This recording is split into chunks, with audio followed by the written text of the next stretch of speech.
This is a new or this is an old model. It's one of my first tractors of the 132 scale I ever had. It's John Deere 6210 just making sure. This is second hand when I got it.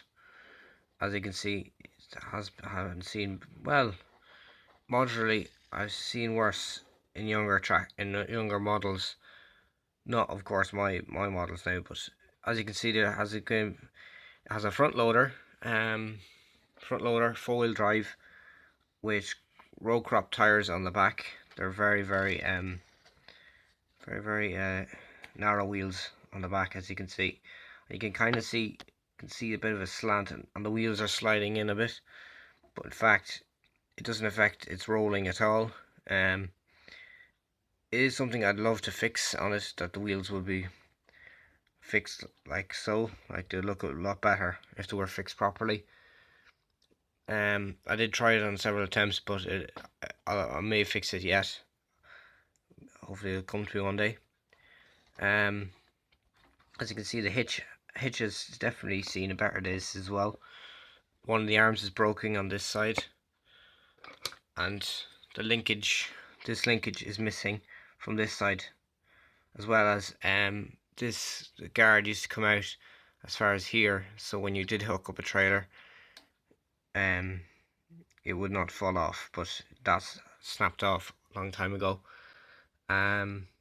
Surprisingly, where this used to be, I can't believe how the exhaust survived and not much of the metal parts did, of other moving parts, but the exhaust surprisingly survived and is in very good condition. Nothing's happened to that. The front loader has been a victim of whatever happened to the front. I did research these tractors. They did come with front loaders. They had a bucket on the front, but as you can see, the whole front bucket and the hydraulic arms have been taken clean off the model.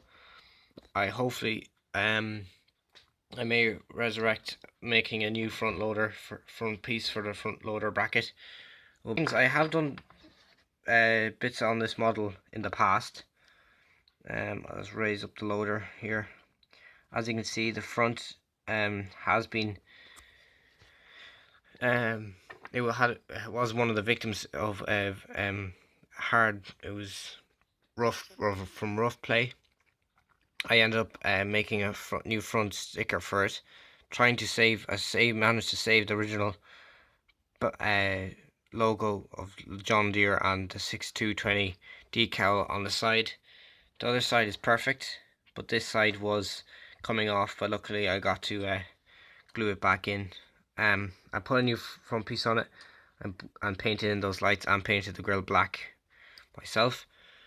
And yeah, so hopefully you'll see this with a bit more progress.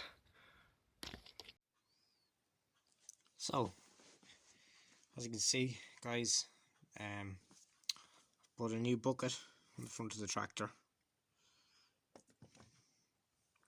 As you can see, it's pretty big of an attachment, and it's a very big bucket, and it works well.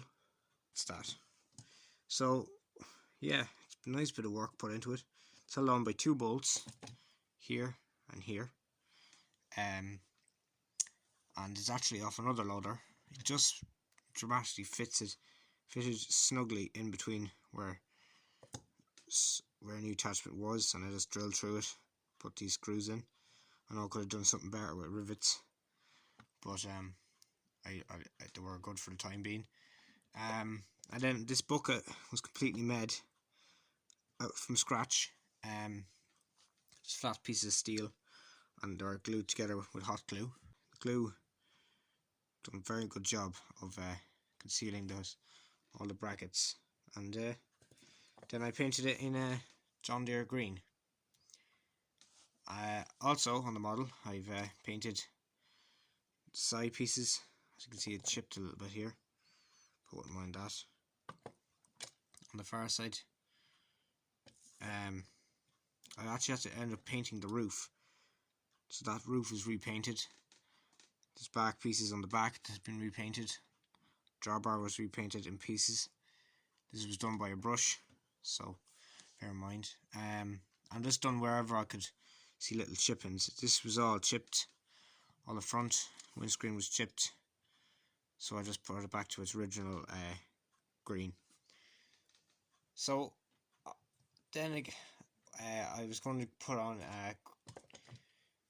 windows on the front of the tractor. Now it would look nice to have windows in the cab in glass, like the glass plastic, but in another sense I thought it'd spoil the model, as it will take its originality away from it. It's originally without, as you can see, there's no glass in the cab at all, but I think I'll leave it that way. It's no different from a model that would have had glass. There's very little difference between the two. I think it looks okay, looks perfect in my opinion, and it was just nice to restore the green on the full loader, and to have a loader in general. That was the biggest thing, just to stick on that loader on the front of this tractor. I know this has been a short video. It works perfect. Okay, I know it's a bit stiff. Well, it wants to be, and it's more willing than must to, but it works. As you can see, loader fully turns back and forth, and I've tried out scooping up clay and other stuff, and it takes up a nice shovel. So yeah, that concludes this video on the John Deere 6210. So I hope you enjoyed the video. If you did, please like, subscribe, and I'll see you in the next one. Bye for now.